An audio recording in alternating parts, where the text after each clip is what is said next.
राणा सांगा ने बाबर से नहीं किया समझौता। ऐसा माना जाता है कि बाबर चाहता था कि महाराणा सांगा इब्राहिम लोदी के खिलाफ उसका साथ दे, लेकिन दिल्ली और आगरा के अभियान के दौरान राणा सांगा ने बाबर का साथ नहीं दिया।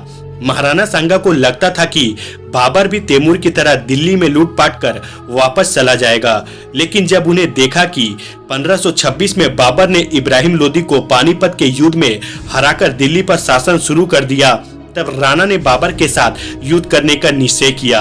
तो चलिए जानते हैं अब खानवा का युद्ध के बारे में। दरअसल राणा सांगा और मुगल बादशाह बाबर के बीच 1527 में खानवा का युद्ध हुआ था।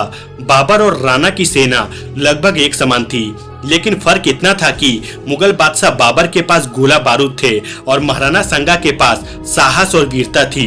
इस युद्ध में बाबर ने राणा सांगा के सेनापति को लालच देकर अपनी ओर शामिल कर लिया, जिसके बाद बाबर से युद्ध करते हुए राणा सांगा की आंख में तीर लगा, लेकिन इसके बाद भी वह युद्ध करते रहे। इसी युद्ध में महाराणा सांगा को 80 घाव आए थे। राणा की बहादुरी देख मुगल बादशाह बाबर के भी होश उड़ गए थे। बहादुरी और वीरता से लड़ने वाले राणा सांगा को इस युद्ध में हार का सामना करना पड़ा था।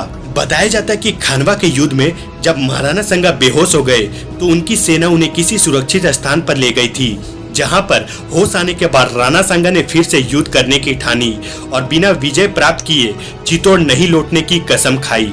कहा जाता है कि राणा सांगा के इस फैसले को सुन जो सामंत नहीं चाहते थे कि फिर से युद्ध हो, उन्होंने चुपके से राणा को जहर दे दिया, जिसके कारण उनकी 30 जनवरी 1528 को कालपी में मौत हो गई।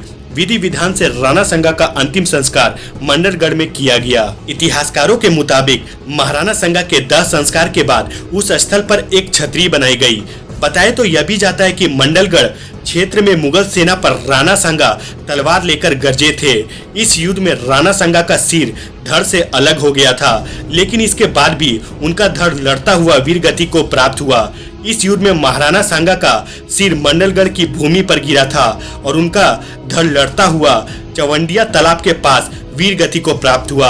आशा करता हूं दोस्तों ये छोटा सा वीडियो आपको पसंद आया होगा तो प्लीज वीडियो पर लाइक कीजिएगा, अपने दोस्तों के साथ शेयर कीजिएगा। अगर आप हमारे चैनल पर नहीं आए तो प्लीज चैनल को सब्सक्राइब कीजिएगा।